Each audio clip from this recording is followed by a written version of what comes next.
नागरिकों को हम इस महोत्सव थावे महोत्सव के उपलक्ष्य में हम अपनी बधाइयाँ देते हैं, शुभकामनाएं देते हैं। और जिला प्रशासन डीएम साहब और एसपी साहब को विशेष करके हम धन्यवाद देना चाहेंगे कि बहुत ही बेहतरीन तरीके से थावे महोत्सव का आयोजन किया जा रहा है। आज उद्घाटन था और जो स्टॉल्स लगे हैं आपने देखा होगा, उसमें जो विकास के जो जहाँ जहाँ विकास हुआ है, चाहे वो कृषि का क्षेत्र हो चाहे अन्य क्षेत्र हो, सभी का प्रदर्शनी लगाई गई है। और इसके पैम्फलेट्स भी हैं जो आम नागरिकों के बीच में बांटे जाएंगे। और बहुत ही महत्वपूर्ण है ये थावे की भूमि ये।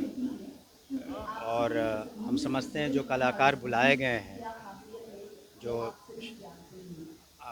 राज्य स्तर के हैं और देश के विख्यात कलाकार, वो बिल्कुल मनोरंजन अपने तरीके से यहाँ के लोगों का बीच करेंगे। और हर साल मैं देख रहा हूँ थावे महोत्सव बेहतर होता जा रहा है। माननीय मुख्यमंत्री श्री नीतीश कुमार जी को भी धन्यवाद देना चाहेंगे कि उनकी वजह से न सिर्फ थावे में लेकिन अन्य ज़िलों में भी इस तरह का महोत्सव मनाया जा रहा है। हमारे वरिष्ठ जो साथी हैं राम प्रवेश राय जी, वो भी इस विभाग को चला चुके हैं। उनके समय भी बहुत सारे इस तरह के महोत्सवों का आयोजन हुआ और ये काफ़ी समय से जुड़े हुए भी यहाँ पर। और मैं सभी को धन्यवाद देना चाहता हूँ कि इस महोत्सव में आए, अपना मनोरंजन के जो भी साधन है उसका लुत्फ़ उठाएँ।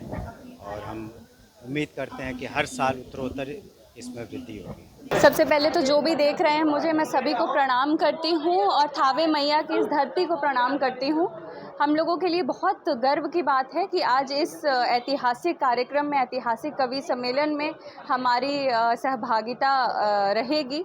तो हम लोग सभी बहुत उत्साहित हैं। और सबसे कमाल की बात तो ये है कि थावे महोत्सव के इतिहास में पहली बार कवि सम्मेलन का आयोजन करवाया गया है, जो हम सभी कवियों के लिए बहुत ही सौभाग्य की बात है। और क्योंकि आज की जो टीम है वो आप जब सुनेंगे तब आपको समझ आएगा कि किस तरह से हास्य का, श्रृंगार का और गीतों का ये एक मिश्रण है। और हम सब कवि कोशिश करते हैं, इनफैक्ट हास्य कवि भी कोशिश करते हैं कि अपनी रचनाओं से समाज को सही दिशा दिखा सकें।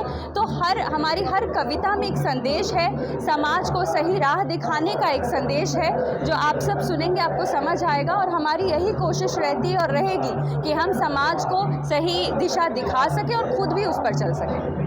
ये सौभाग्य की बात है हम सारे कवियों के लिए कि आज हमारे जो शब्द हैं, शब्द तीर्थ यात्रा पे निकली है। माँ शारदे भवानी, माँ थावे भवानी के चरणों में हम लोग शब्द यज्ञ करेंगे।